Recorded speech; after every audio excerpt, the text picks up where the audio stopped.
Hello everyone. So we are discussing the back exercise questions of the chapter Classification of Elements and Periodicity in Properties. And today we will discuss question number 24. So here the question is, describe the theory associated with the radius of an atom as A part it gains an electron and B part is it loses an electron.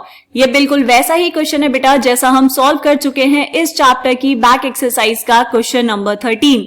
इस question का link आपको description box में मिल जाएगा, आप वहां जाकर भी check कर सकते हैं. ठीक है. इसके अलावा जहां पर हमने बात की है बेटा atomic radius, covalent radius and ionic radius की, वहां पर भी हमने इसको अच्छे से डिस्कस किया है. इसको समझते हैं बेटा ऐसे. देखो, आपने यहां पर लिया एक neutral atom, this is parent atom. Example के लिए मान लेते हैं इसमें प्रोटॉन्स हैं 10 एंड जितने प्रोटॉन्स होंगे न्यूट्रल एटम में उतने ही इलेक्ट्रॉन्स भी होंगे. तो लेट्स से इलेक्ट्रॉन भी इसमें हुए 10. अब आपने क्या किया, इसमें एक इलेक्ट्रॉन को गेन करवा दिया.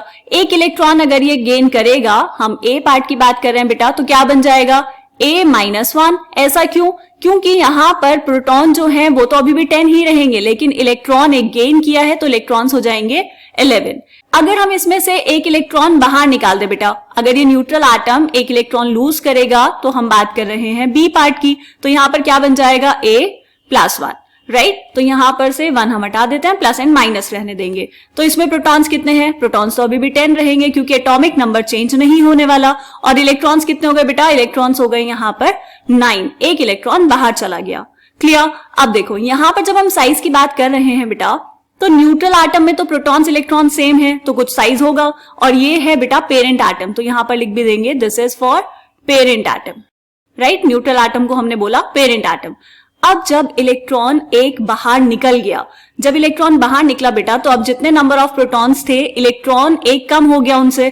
अब जब एक इलेक्ट्रॉन कम हो गया है बेटा, तो जो न्यूक्लियर चार्ज है वो उन इलेक्ट्रॉन्स पर बढ़ जाएगा. इसका मतलब ये हुआ कि जो इफेक्टिव न्यूक्लियर चार्ज है वो क्या हो गया बेटा? इंक्रीज हो गया. एंड हमें बहुत अच्छे से पता है कि अगर इफेक्टिव न्यूक्लियर चार्ज इंक्रीज होगा तो जो साइज है वो क्या हो जाएगा बेटा?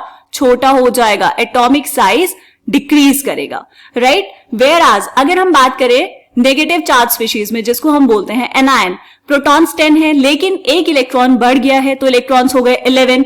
अब वहां पर बेटा देखो, जितना पेरेंट एटम में न्यूक्लियर चार्ज था, न्यूक्लियर चार्ज तो अभी भी उतना ही है, लेकिन नंबर ऑफ इलेक्ट्रॉन्स बढ़ गए. तो नंबर ऑफ इलेक्ट्रॉन्स बढ़ेंगे तो जो Z इफेक्टिव है, Z इफेक्टिव डिक्रीज हो जाएगा. और अगर Z इफेक्टिव डिक्रीज होगा, नंबर ऑफ इलेक्ट्रॉन्स बढ़ गए हैं, तो इलेक्ट्रॉनिक रिपल्शंस भी बढ़ेंगे. तो हम कहेंगे बेटा कि जो इलेक्ट्रॉन क्लाउड है वो एक्सपैंड करेगा.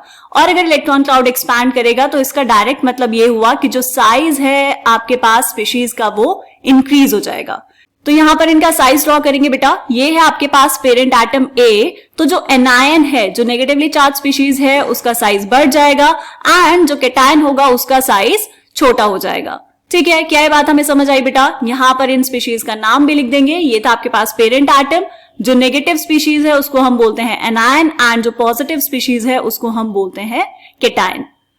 ठीक है बेटा, समझ आया? चलो अब चेक करेंगे कि इसको लिखना कैसे है. देखो, ए पार्ट का आंसर कैसे लिख सकते हैं बेटा? The ionic radius of an anion is always larger than its parent atom because the addition of 1 or more electrons decreases the effective nuclear charge. As a result, the force of attraction of the nucleus for the electrons decreases and therefore the ionic radii increases. Right? Whereas B part का answer क्या लिखा बेटा हमने? The ionic radius of a cation is always smaller than the parent atom because the loss of 1 or more electrons increases the effective nuclear charge. As a result, the force of attraction of nucleus for the electrons increases and hence the ionic radii decreases. ठीक है. तो ये A और B part का answer आप ऐसे लिख सकते हैं एंड डिस्क्रिप्शन बॉक्स में जाके क्वेश्चन नंबर 13 भी चेक कर सकते हैं. क्लियर बेटा? चलिए मिलेंगे नेक्स्ट क्वेश्चन में, तब तक के लिए बाय बाय.